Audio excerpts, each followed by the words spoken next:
Welcome to another special episode of Bossing Up Overcoming OCD. I'm your host, Erin Davis, and today my guest is the host of her own podcast called Emotionally Unavailable. In her show, she has conversations around transformation, around each guest's journey to self-love, self-fulfillment, and I've also been featured on her show. So be sure to check out the Emotionally Unavailable podcast with Melisa Hepner. She started her journey from working as a hospice social worker to now an inspiring therapist and podcast host. In our conversation today, Melisa goes deep into her personal challenges, the critical issues she faced in childhood, the religious trauma, childhood trauma, and how she has begun her own self-growth journey through building self-love, self-trust, and setting boundaries. We talk about women's issues, generational trauma, societal programming, and how women can start to use their voice in today's age and space. I'm super excited to bring you this authentic conversation. And before we get into the show,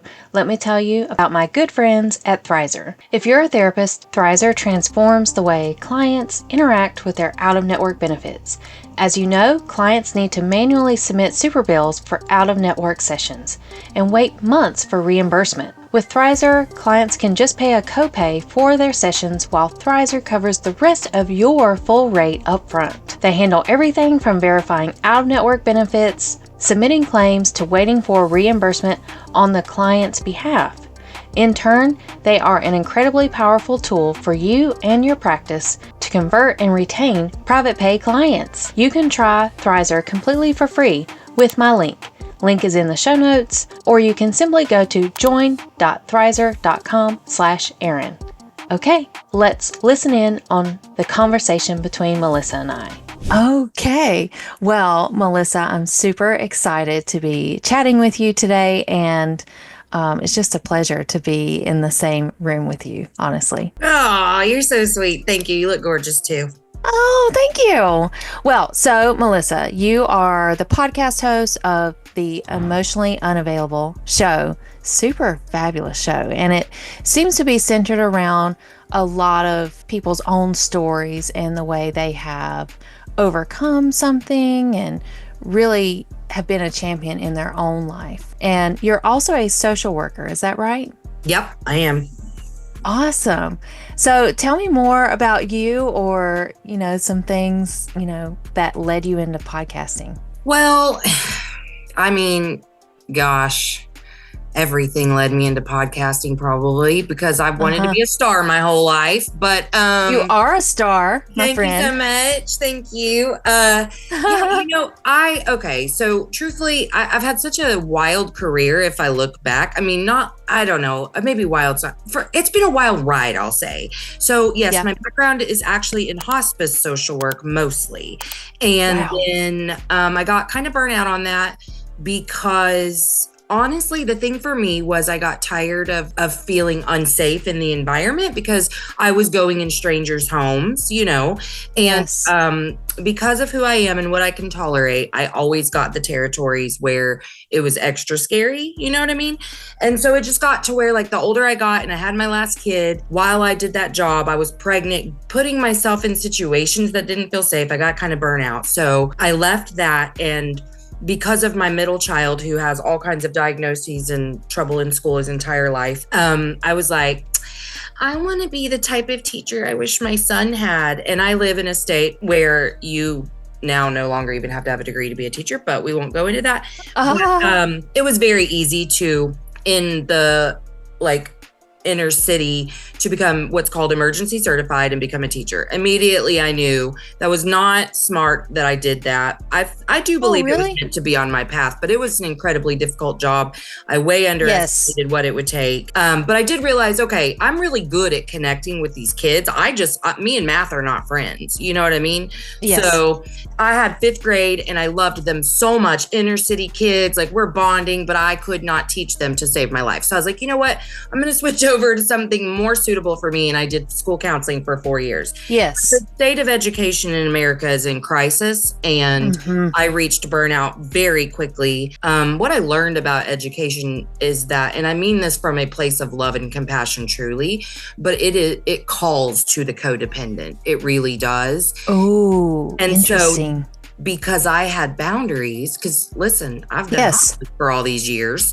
I know about boundaries in the workplace, you know? Yes. I was very unpopular.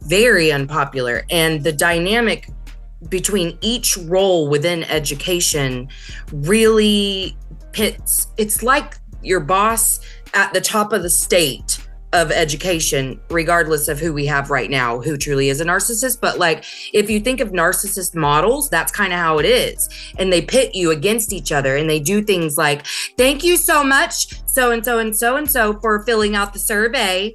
You know, it's just things like that. It was, I'm not healthy at all. I didn't go into that job in a healthy place. I left it in a place where I had crumbled, and I hit like a mental health crisis. Oh my goodness. Burnout in every area of my life. And I was like, okay, it's time to address the dissatisfaction in our lives. And what is my role in this? And how can I heal?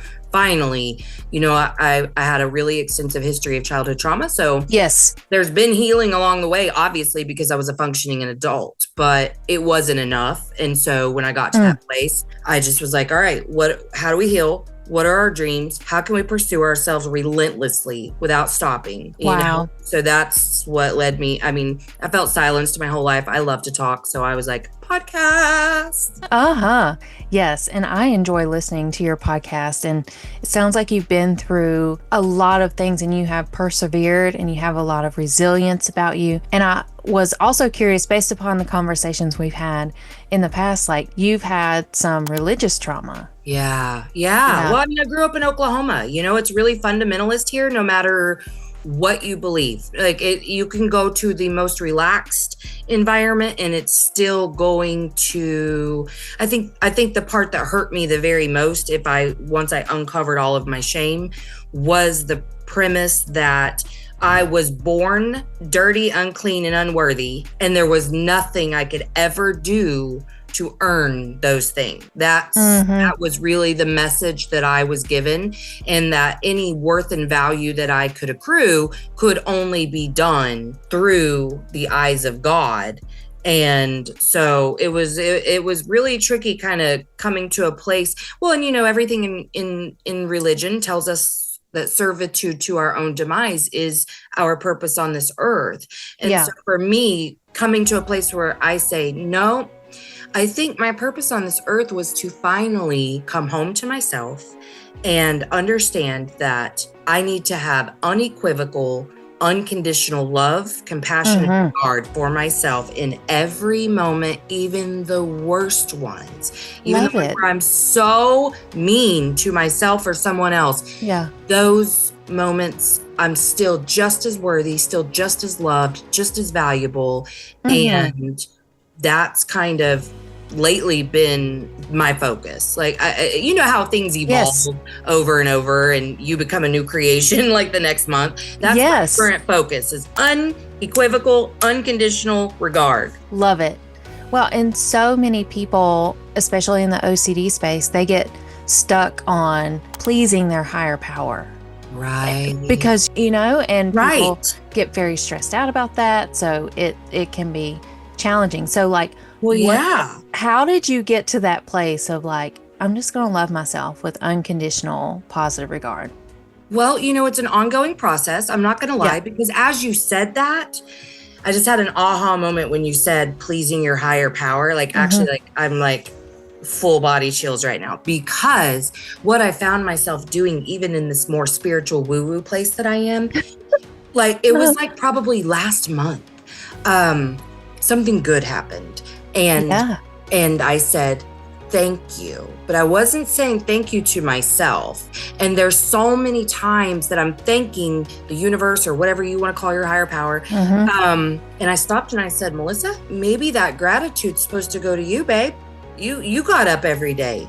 You hustled. Yes. Like, you've overcome technology issues. I mean, if you even understood the amount of crying, and I mean wailing, when I first started this podcast because of all the tech issues, because I decided perfect is the enemy of good. And I do not care if this is perfect. I'm doing what I love to do and I'm going to put it out there. I haven't edited those early episodes again. Like I left them. They are ugly, but they are raw, and they tell you the story of how I got there and how this has evolved, and I'm leaving them. But maybe that's the lesson. Like I did that. And if love for yourself is the highest frequency, is gratitude for yourself not part of that, you know? And so it's ongoing where I say, no. I mean, that's fine. Like, yes, thank you, higher power, for supporting my presence on this earth. Yes. Yes, that. But also thank you, Melisa, for having the resilience, for creating, I will say, the resilience within yourself every minute of every day, every single challenge. Dumb things like the computer I'm using currently has a thing where it loves to, if I move my mouse, automatically go to the X to close out the window.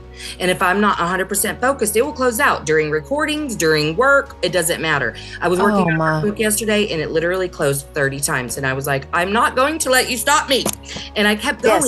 And that's the stuff. And it is evolving. Every day I'm learning more about, that was a sneaky way that you were not loving yourself or having gratitude for yourself. But even like, I told a story on my show not long ago. I was almost scammed by some people. They sent a text saying, hey, it's your bank. Did you spend money in Dallas, Texas? And I was like, no. And I say no immediately on the text. They say, great, we're going to call you. And the second the phone rang, I picked it up and I audibly heard, don't you give them your information. And I was like, oh my gosh, you're right. And so they said blah, blah, blah. And I said, I'd really feel more comfortable speaking to my bank directly, like me calling them. They hung up. I couldn't even finish the sentence. I said, I'd feel more comfortable. Yes. And they hung up and I was like, oh, thank you. But at that time, I've lost both my parents. And so at that time I was like, thank you, Mom, or whatever. But then I was like, stop it. That was your voice. Oh, I hear it now. You know what I mean? You are giving yourself more credit because that's not something you used to do. Right.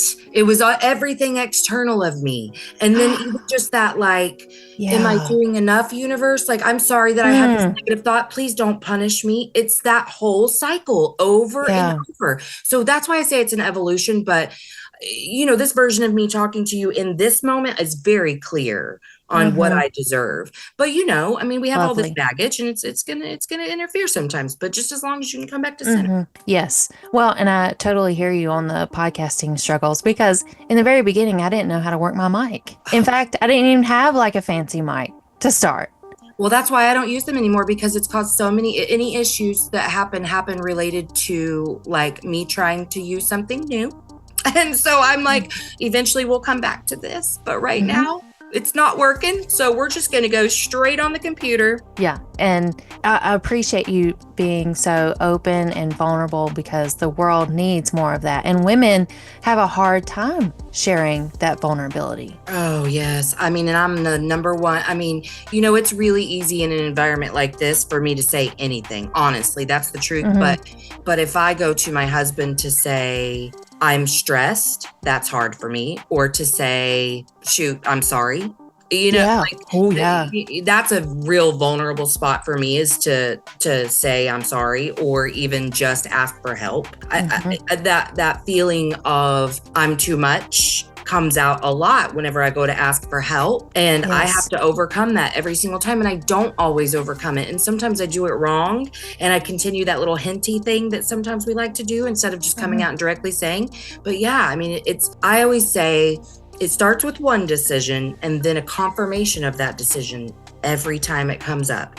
I'm still going to have the negative self-talk. I just have to stop it and revise it in the moment. I'm still going to have the fear. I just have to stop and talk to myself in the moment. It's just reconfirming those decisions over and over. Yeah, exactly. I love how you're putting that, because it's like, these thoughts are going to come, but I'm going to handle it different. I'm going to respond to it differently. Absolutely. Your responses now are more about this self-trust And I've been like on this kick with self-trust lately. Yes, your last episode, I was like resonating with it so hard because yes, the trust. Yeah, and what do you think it is with women, in your opinion, like why we have such a hard time in being vulnerable, like telling our spouse, hey, I'm stressed, or I don't know how to do this, or like, can you help me with this? Like, why do women get so hung up on that part of vulnerability? Well, somewhere along the way, we were programmed to believe that we're supposed to be superhuman, that we can get such adrenaline that we can lift a car off our child. Yes. That we, you know what I mean? You've heard the stories. Like, yes. We were programmed to believe that is you. That's what you have in you. Go be that. Well, hey, I am a superhero sometimes. And then there's times that I'm just a human and I'm perfect at all of it. You know what I mean? Because I'm so imperfect at anything that I do that and humans are supposed to be imperfect. So I'm doing a perfect job at that. I think that we were programmed to believe that we should be superhuman, but I also think women in particular in childhood are raised to turn off to intuition because we are how many times were we forced to hug somebody we didn't want to hug? Yeah.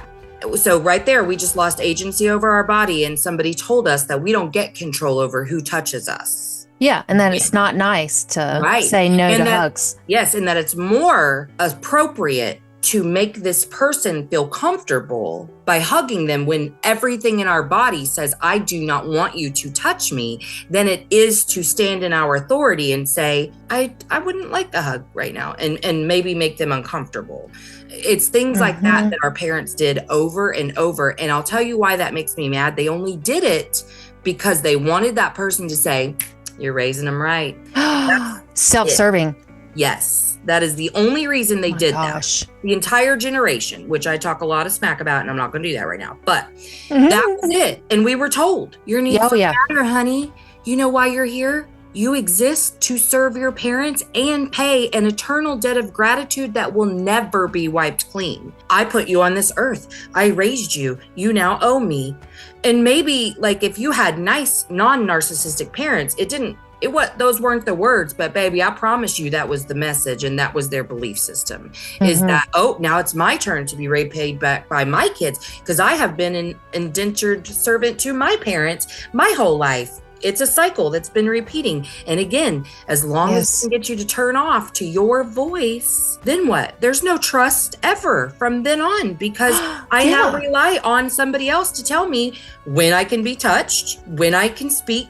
I don't even make my daughter, and it is uncomfortable. I'm not going to lie to you. It is so uncomfortable. But if we're in public and you know how the boomers love to call little girls pretty, they love it. Yes. And so they come up and they say, oh, look at your pretty hair. She will stare at them. She's not trying to be rude. She's uncomfortable. But I have told her, it's not our job to make them comfortable. You're uncomfortable, right? Well, why does their comfort matter more than yours? You can say thank you or you don't have to. It's up to you, and I'm going to support you in that moment. And I'll be like, come on, little baby. You know, she's 10, and it's been an evolution. She will just look at them like, please go. You know, she's not comfortable. She's shaking. She doesn't want to talk to you. That's fine. You didn't mean any harm by it. And that was right. And we do appreciate the compliment. When we leave, we're going to say, that was nice, but a little awkward. You know, but she's not going to say thank you to you. And I'm not making her. Yeah. And it's unbelievable how many times, I'm sure you run into this. Like, do you still do client work? Yes. Yeah. Yeah. So how many times we have to say to women, like, you're not responsible for other people's feelings. Exact phrase. That exact phrase. You're not responsible. Why do you feel like you're responsible for that? Yes. Because we've been programmed. Now, you know, bringing it full circle. Absolutely. We run around anticipating the needs of everyone around us, making sure. Some of that's because our mamas were crazy, you know, and you knew like what to look out for, you know. But some of that's just because like that's what they expected. And it wasn't just subtle programming. It was straight up, here's your role in this family. It is to do this. And if you don't do this, you're disappointing us. Oh, yes. And the amount of shame and guilt applied to. Huge. Yeah. Mm-hmm. That was like, how are we not going to doubt ourselves? Yeah. Yeah. And kind of like you're saying, whenever your parental figures are giving you this instruction and direction, they're essentially telling you, ignore your intuition, ignore your thoughts, ignore your feelings, put those aside. Rub some dirt on it and walk it off. Yeah, because you need to take care of other people's feelings. Mm-hmm. Yeah. That's what's important. And it's interesting to me because, I've moved more into like a feminist space in my spirit because I used to be really closed off to that. But it's interesting to me around some people that I know that called themselves feminist, still perpetuating some of these cycles. I do not, this is not like me, like I'm not degrading anyone. We all have our own process and evolution, and this is just where I am versus where they are. But like, I know someone in my personal life that I'm like, why are you still requiring your adult daughter to show up in an inauthentic manner to please somebody? Like you are doing it, and you are forcing your adult daughter to do it. And they are both very much adults. And I just don't understand it. I don't, because I don't want anyone in my life to live any part of their life out of alignment with who they are.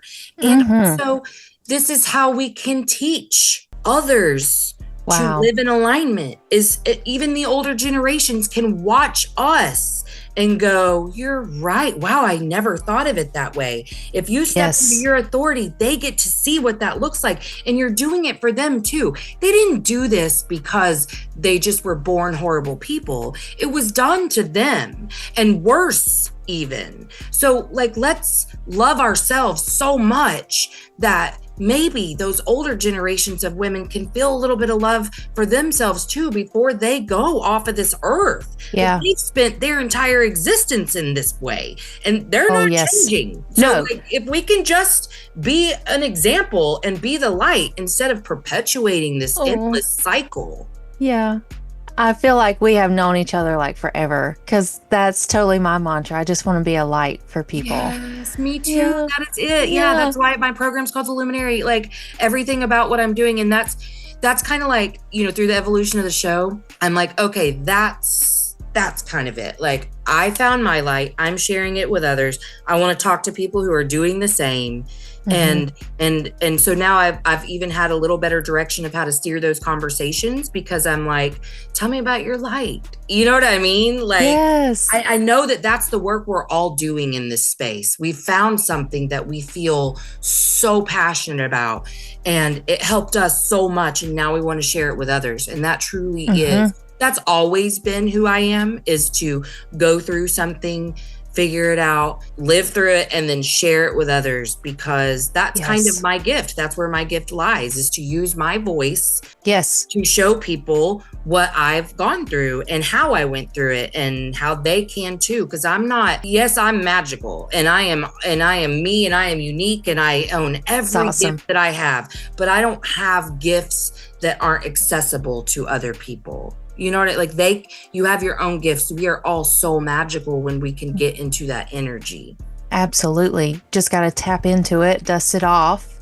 Yes, absolutely. Yeah. I mean, I wasn't aware, like, there were some things that I've always known about myself, but other things have come like in just the last 6 months where I'm like, oh, because I've turned on to my intuition and my trust. I listen, I act. I do it. I don't just listen. I then go, okay.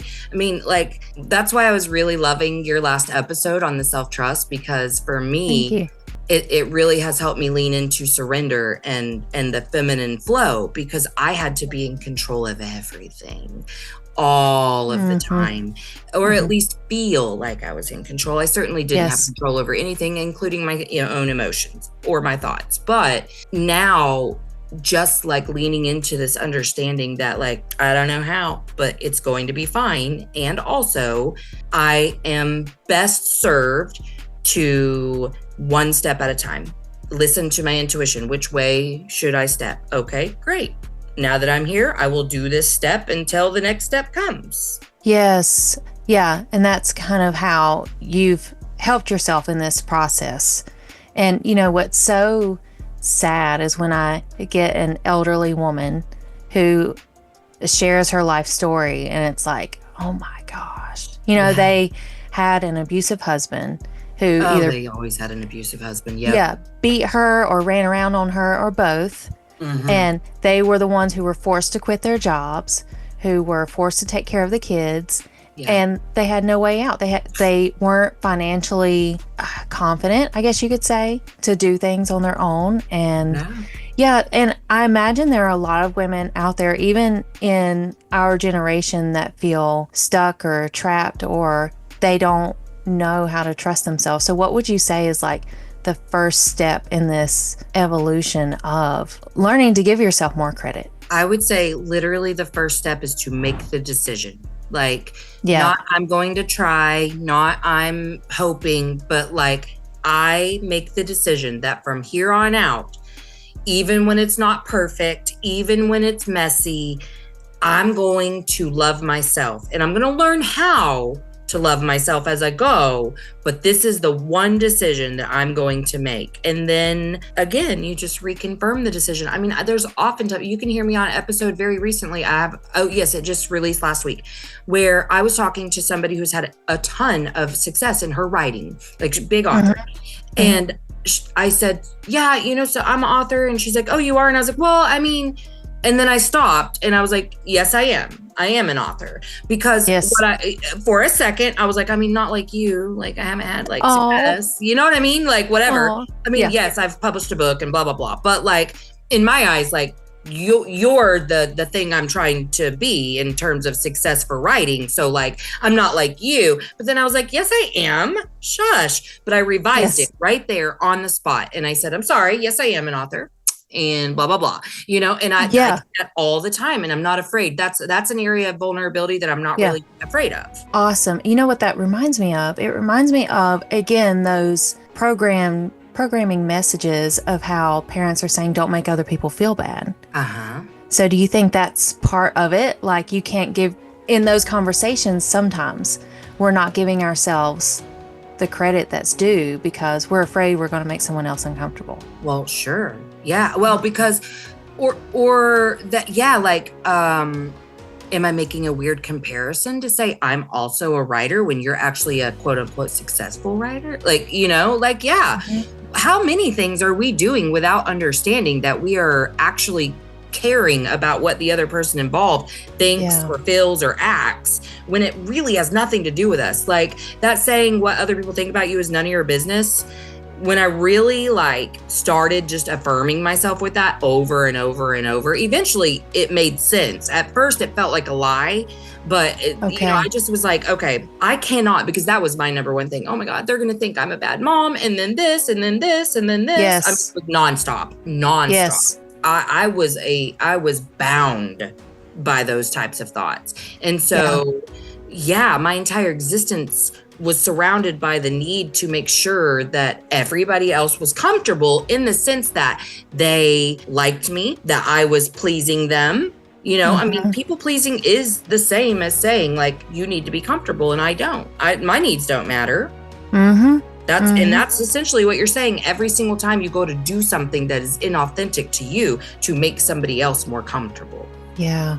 And the people pleasing is so real. And that's like almost, again, like what's expected for women. Yeah, absolutely. I mean, no wonder we're burning out. Someone put it in a way that really finally made sense to me. They say, okay, when a car burns out, it's because they've gone far, like they've used more gas than the tank had. So what are you, and I always picture that backfire, like in a car. And that is what I felt, because I didn't know how to exist on this planet for me only. Because even as moms, I mean, we're taught like your kids come first and blah, blah, blah. And I received so much resistance when I started to say, I put myself above them too. Because if I have to take care of them, I got to be a good person to be able to take care of them. And absolutely, it's not a popular opinion. It's not, but it's not like I'm like, if one of us has to eat, I'm choosing me. Like, we're not in that kind of situation, but it's more like, Mom, can you play this game with me? If I don't have that to give and I go sit and try, I promise you, they're going to wish they hadn't even. I mean, I don't want to be that person, but that is who I am. When I've reached capacity, that is that. And I'm getting really comfortable with disappointing them, because that's the thing I hate the worst, is disappointing my children. But I'm learning how to sit with them in their disappointment whenever it's me that caused it. Wow. That takes a lot of strength as well.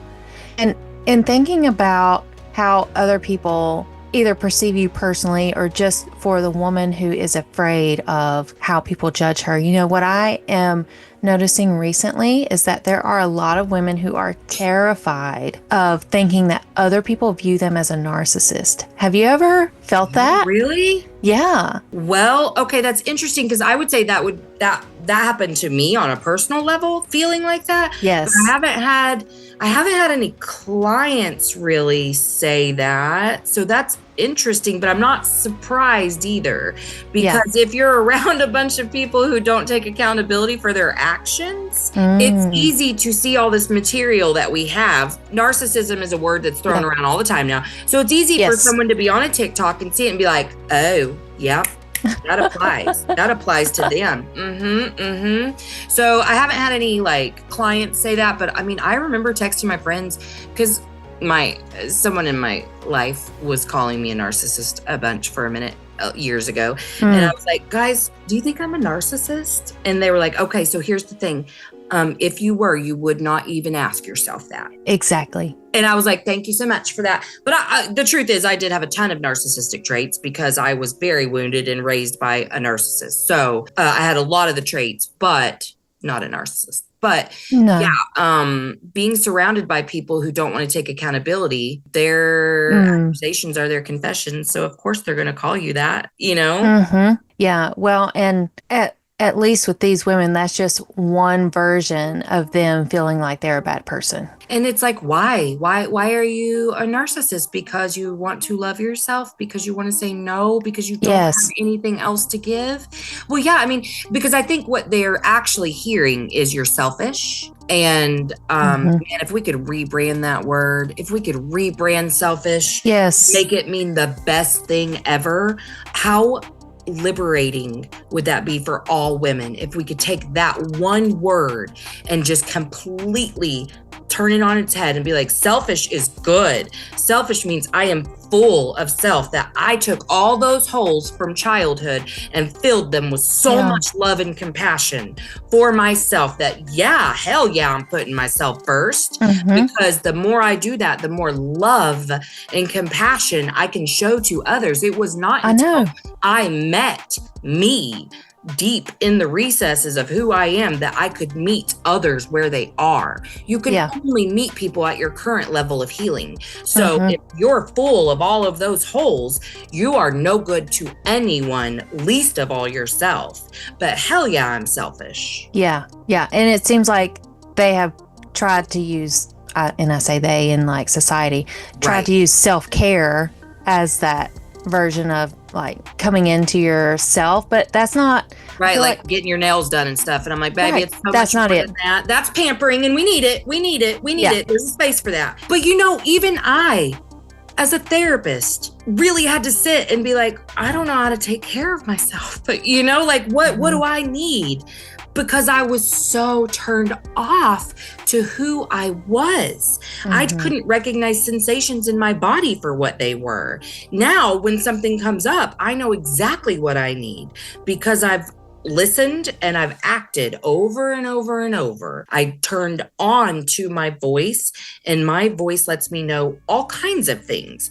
But if you are walking around with your entire existence being to serve others, you have no idea what you need and when.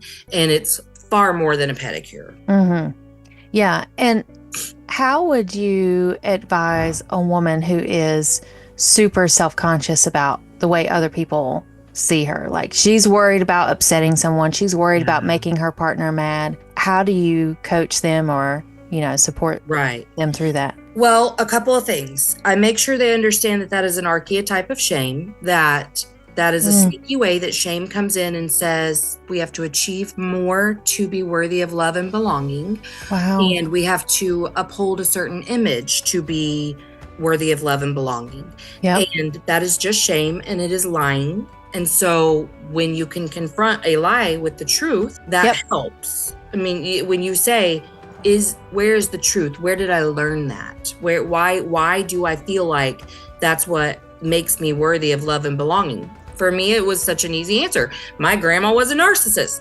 You know, like, oh, she programmed me to believe that I had to. I didn't have as much of the achievement one. Mine really was caring about how I was perceived, like way too much. And so that was actually the key to my freedom was, baby, that's just an archetype of shame. It's not the truth. That's not your voice. That's not you. Wow. That's your grandma. Turn it off. Now, what do you say? And me in any present grounded moment knows the difference, but me triggered and living through this childhood trauma in my brain, you know, these loud narratives that were just recycling over and over. Well, yeah, I mean, I thought that was my voice. I thought this was just a bunch of self-talk.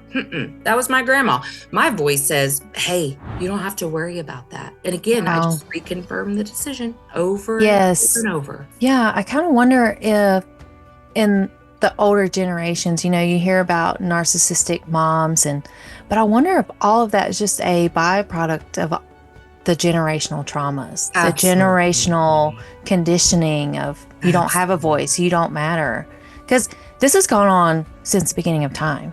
Absolutely. And that's why, like, the older I get and the more evolved through this process I get, the more love and compassion I'm finding for those women who ruined an entire generation. That's fine.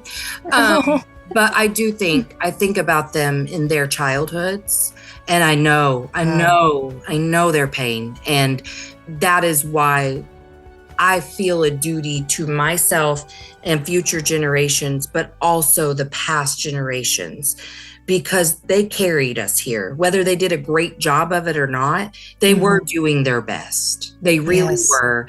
And we don't have to say it was good enough. We don't have to say anything. What they did now no longer has anything to do with me. Now I'm going forward. But I do feel like the women of the past deserve us to heal and offer that ancestral healing, because they did go through so much. And I don't like to compare traumas, but I do know they had even less freedom than we do. And we have a lot of freedom, but we have a lot of ways that men are still removing our power, obviously, especially in this political climate, but whatever. But like, imagine a person in their 80s now, what a 4-year-old version of them was going through. Really, I look at their inner child. That's the only way I can have compassion, because them in their current state, they're kind of mean and whatever, but like, I know where it came from. And so the more though that you can meet yourself, the more you can see like, oh, you know what? My great grandma was just like me. She was just like me. And if all of us in this present day are walking around with the exact same narratives as one another, they were too. Only it was 1,000 times worse. Yeah, they were a lot more people around to talk to. Yes. They just had to be perfect. I know. And, you know, and hearing more about women's history and all the things, I mean, it's scary, like how suppressed they were. Yes. I mean, they were the last ones to be able to vote. And women were also not allowed to have a credit card without a cosigner, literally until like the 80s or 90s. Like, there's so many things. Like, what? And imagine, I mean, I don't want to imagine too much actually, because it's not good for your subconscious, but I do. I think about those experiences, and like, because like, I've always kind of been the alpha in my relationship. So like, I cannot even imagine being in a situation where a man had that much power over me. Really. Like I think I might have been a Revolutionary War starter at that time. If that had been me, probably, you know, it's probably good I was born in the generation I was. Cause I mean, I would have for sure been like burned during the Salem witch trials. I sure would have, because like, I'd be like, you what? I'm allowed to play in the forest at night. Thank you. You can pay me for that. I don't care. Hilarious. Yeah. Well, and I mean, kudos to you for really finding your voice and following this purpose. And I feel like that's where, you know, another thing for women, it's like, don't follow your passion. I mean, because passion is like fleeting emotions, come and go, but follow your purpose, because that's going to give you more fulfillment. So how has your life changed now that you're pursuing the things that you find purpose in? Well, I guess probably the biggest way it's changed outwardly is that I've gotten to create a really sweet little bubble around me where I'm not doing things that don't light me up. And so I'm not interacting with a lot of the negativity in the world that I used to, because I'm not around that many people except for the people that I'm actively choosing to put in front of me. So that's probably the biggest way outwardly. But I'd say inwardly, I get to grow. I get to spend a lot of time growing every day, because when you're any sort of entrepreneur, you there are so many things to overcome within you. It's yes, technology issues, yes, whatever. But the biggest challenge is overcoming your own brain. And so I do get this opportunity a lot to sit and look at myself and say, well, what's something else that could be true in this situation? And just like overcome and move through.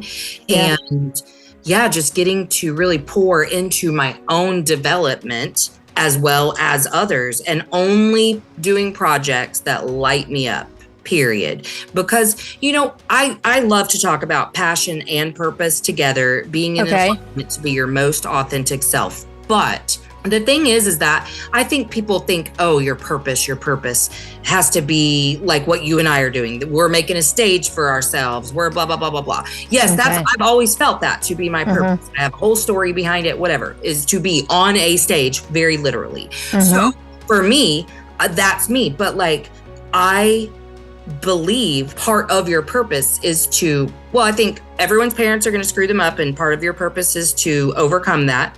Yeah. But I think your purpose actually is to find that unequivocal love for yourself, the unconditional regard, where you say, sometimes I'm the nicest person on earth, and sometimes I can be really cruel, and sometimes I'm so hard on myself, and other times I lift myself up really high, but all times I matter just as much. Nothing reduces how much I matter to myself or others, and nothing reduces the fact that I am so loved, so worthy, and so valuable. Nothing external of me changes anything within me. And I believe that is the purpose. And however you want to live out that purpose, that's up to you. You can go use that information to share it with others, to be like, baby, love yourself. You can go, and if you felt like teaching was your purpose, you take that love for yourself and you teach those students how the hell to love themselves. You know, like whatever avenue you're putting that light in, do it big, radiate. Love it. That's amazing. And Melisa, where can listeners connect with you or find more about you? I know your podcast, is it on all platforms? It is, yeah. Okay. So Emotionally Unavailable. And on Instagram, I have like a link tree that does just the two major platforms of Spotify and Apple for the show. And then my website is empoweredwithmelisahepner.org. Okay, awesome. Well, I'll be sure to put that in the show notes. And I really appreciate your time. Was there anything else you wanted to share with the listeners? No, I don't think so, man. I just love this conversation. I appreciate you having me on. I love getting to connect with others and share the light. Yes, absolutely. Well, thank you so much. Have a great day. You too.